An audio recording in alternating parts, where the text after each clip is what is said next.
Hey, I'm Chris. Welcome to my top 10 games of 2016 list. This is a list of my favorite games that came out in the year 2016, last year. I didn't play every game that came out this year, obviously, because, like 1,000 games came out last year. But I did play quite a few. I think I played about 60. If you're interested to see what I played, in the comments down below in the description, there is a link to a geek list that lists every game I played, ranked from my least favorite to my favorite. So if you're going like, how come Feast for Odin's not on there? Well, maybe it's because I didn't play it, which that's a game that I didn't play that I bet would be on this list. So definitely check that out. Tons of good games came out this year, so just because something's not on my top 10 list doesn't mean I don't like it or I wouldn't recommend it. It's just I could only fit 10 games on a top 10 list, so that's why they're on there. So thanks so much for tuning in. Let's get right into the list. Number 10 is Junk Art. Junk Art is a wonderful dexterity game. It's a stacking game where you have all sorts of different objects and a bunch of different colors, and you're stacking them in various ways. The game comes with, I think, 12 or 15 cards that you're going to shuffle up, and each game you play with 3 of them. And those are the 3 different challenges. It might be you're trying to build the tallest stack, or it might be that you take an object and hand it to the person on your left, and they have to put it on their stack. It might be it's a speed thing where you have to identify and find the object shape the fastest and put it on your tower. So there's all sorts of different ways to play, so there's a ton of replayability and variability. It's also a game that can morph into a bunch of different things. Like, I don't really like speed games. I get anxiety on them, so I just skip the cards where I have to go fast, whereas I've been at parties where people just have a blast playing with those cards. So it's a pretty simple dexterity stacking game, but it's got a little bit more to it that I really, really like. Number 9 is Insider. Insider is a game by Oink Games. They're a Japanese company. They're the ones that make the games that are all in these very specific small boxes that have really, really strong, striking graphic design to them. They're very beautiful. Insider was a game that totally took me by surprise at BGG-Con. I wasn't expecting much from it, and somebody recommended we play it. It's basically 20 Questions meets Werewolf, where there's somebody who's the insider. Everybody's going to be playing 20 questions, and there's one person who is I think they're called the master in this game, that is the person that's answering yes or no to the questions. And then one person who is secret from everyone, including the master, is the insider, and they know what the secret word is. Like if you're trying to figure out army tank or whatever, they know what it is. Then you play a game of 20 questions like normal, except it's not limited to 20 questions. You just ask yes or no questions, trying to find the answer. In order for the insider or anyone to win, you have to get the secret word within the allotted amount of time. But after you get the secret word, everyone then votes on who they think the insider was. So if you're the insider, you definitely want to steer everybody towards getting the correct word, because otherwise you lose as well. But you don't want to do it with questions that are obvious or too good, because then people will obviously accuse you being the insider. It's a game that I didn't really get how it was going to be much of a game until I played it once or twice, but then it really started clicking together, and it was a game that it only takes about 10 minutes, so we'll play it back to back to back over and over, so it's a really great party game. Number 8 is Castles of Burgundy, the card game. I was a little bit hesitant about this game at first because I love Castles of Burgundy so much. It's probably my favorite game. But I was really taken by how well they distilled kind of the feel of Castles of Burgundy, the board game, into a card game. It's different enough that I don't feel like it's just playing Castles of Burgundy, but at the same time, it gives a lot of the same feeling, the kind of limit on what you can get, but also you can manipulate things in such a way to get what you want, but it's not the most efficient way. It's very simple. It's easy to learn. I think they did a really nice thing. They're dice printed on the cards, so you still have kind of the dice aspect, even though it's with a deck of cards instead of dice. It also has a very nice solo mode, which I don't play many solo games, but I do play this game solo because I like it so much. It just feels really good to kind of build your little estate and stuff like that. So definitely like this game a lot. My number 7 game is Ennis. This is by Matagoat, the same company that made Cyclades and Kemet. And Ennis is kind of the spiritual successor to those two. It's an area control game. It's not super combat focused, even though there is a little bit of combat in it. And it brings in all these other elements that are really nice in this area control, and it does it in such a short amount of time. The game plays in about 45 minutes to an hour, which is really fast for a lot of these conflict games. It does this really smart thing where you're drafting your actions each round. You play multiple rounds. You have the same, I think 15 cards that are all the actions that anybody's going to be able to take. So most drafting games, you have to play through a couple times to kind of see what cards are available, what the good combos are. But this one, since you're seeing the same cards over and over, you can very quickly, after a round or two, grasp what's possible, what you want to do, what you're afraid your opponents might do. It keeps there's a couple ways it keeps itself from being stale. With you can get other cards that are more of like a random, more unexpected thing by controlling various territories or doing certain things. So it's not that you're only playing the same cards. It's just that for the most part, you kind of have your core actions. It's got unbelievably good art. It's got really nice components. I think it just knocked it out of the park on all cylinders. That's a weird mixed metaphor, but it definitely did knock it out of the park on all cylinders. Whatever. Number 6 is Capital Lux. This is another game with really, really nice art. This is a simple card game where you have a hand of cards, and the cards are different colors and have different values on them. So you could have a yellow 4 and a blue 7. Your decision is whether you're going to play a card in front of you in your tableau that will score you points at the end of the round, or if you want to play a card to the central tableau that everybody's playing onto. If you play your card onto the central tableau, you get a certain bonus based on what color you played.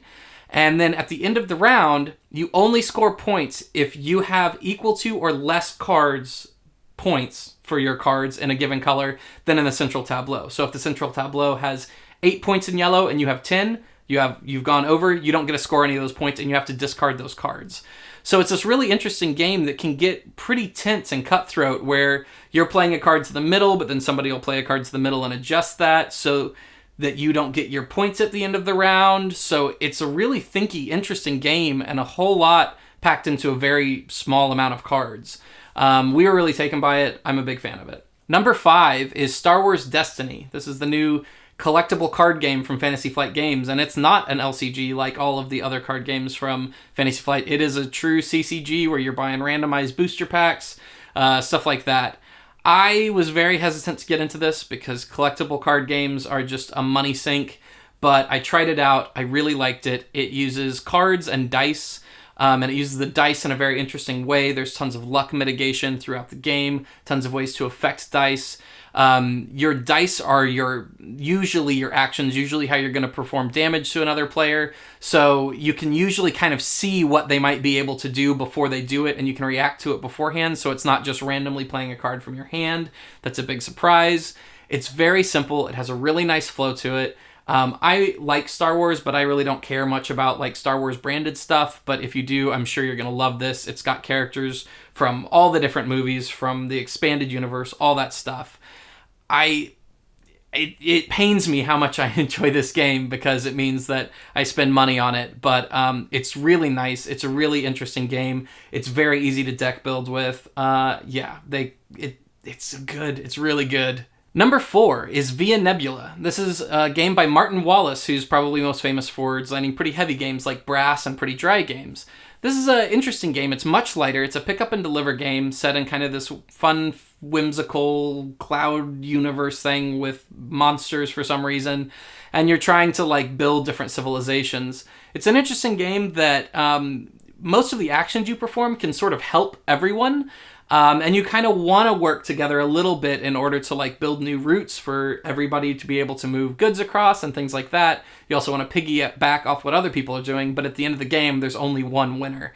It's very simple. It's got really nice components. It's got like wooden pigs and different things like that. It looks great on a table. It feels like a Martin Wallace game, but it feels like a very light, easy to learn, quick playing Martin Wallace game. So that is something I love. I love kind of like light midweight Euros, and I love Martin Wallace. So this one I really enjoyed it. Number 3 is Quadrople ASST. This is kind of like SimCity, the board game. It's Days of Wonders game this year. It has incredibly good components. It's got these nice little acrylic meeples and resource tokens and really thick cardboard pieces that you're putting out. In the game, you're drafting different buildings to put on your city as your city planning. There's all sorts of different ways that you can place them that are really interesting. And then those buildings score you points in different ways based on their proximity to other buildings, based on how many people are in them. Apartment buildings based how tall you can build vertically. It's a very simple game. It's very easy to grasp, but there's a lot of game in it. And every time I try to go down a different path, and it always seems to be a good choice, kind of where I'm going. But it's also very limiting and tight towards the end of the game. It plays in about 30 or 45 minutes. Again, it's a light Euro. I'm a big fan of light Euros, and it's been a hit with virtually everybody I've played it with. It's just kind of a pleasing thing to, like take a building and build your own little city and things like that. So yeah, really like this game. Number 2 is Great Western Trail. If you watch many of these videos, you know that I'm a big fan of Alexander Pfister, the designer.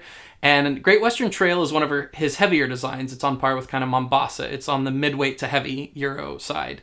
Heavier than I normally play, but it's so good. In this game, weirdly, it's set in the West, but it's not like Cowboys and Indians. It's literally like an economic game where you're trying to like sell the best cattle and do the cattle drive over and over.